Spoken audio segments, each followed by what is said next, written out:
فضل عمر تیرے 20ویں صدی کی چوتھی دہائی عالمی طور پر انقلابات سے پر ہے اور دنیا بھر میں استعماری طاقتوں کے خلاف فضا قائم ہو چکی تھی۔ ہندوستان میں بھی ہندو اور مسلمانوں میں برطانوی راج سے آزادی کی تحریک شروع ہو چکی تھی۔ آزادی کی یہ تحریک سن 1947 میں اپنے عروج کو پہنچی اور مسلمانوں کو ایک آزاد ملک میسر آیا۔ جماعت احمدیہ نے اپنے امام کی قیادت میں اس تحریک میں امت مسلمہ کا بھرپور ساتھ دیا۔ نئی قائم ہونے والی ریاست پاکستان کو اپنا وطن بنانے کا اعلان کیا اور جماعت احمدیہ قادیان سے ہجرت کر کے پاکستان آ گئی۔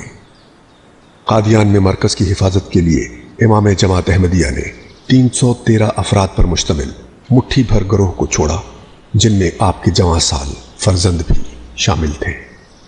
آپ نے 20 فروری سن 1944 کو ہوشیارپور کے جلسے میں اس بات کا اعلان فرمایا، بس میں خدا کے حکم کے ماتحت قسم کھا کر یہ اعلان کرتا ہوں کہ خدا نے مجھے حضرت مسیح موعود علیہ السلام کی پیشگوئی کے مطابق آپ کا وہ موعود بیٹا قرار دیا ہے جس نے زمین کے کناروں تک حضرت مسیح موعود علیہ السلام کا نام پہنچانا ہے۔ اے فضل عمر تیرے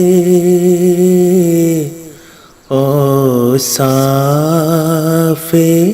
کریمانہ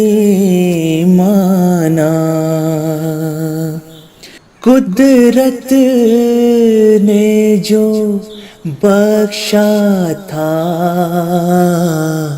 ایک نور سکون دل،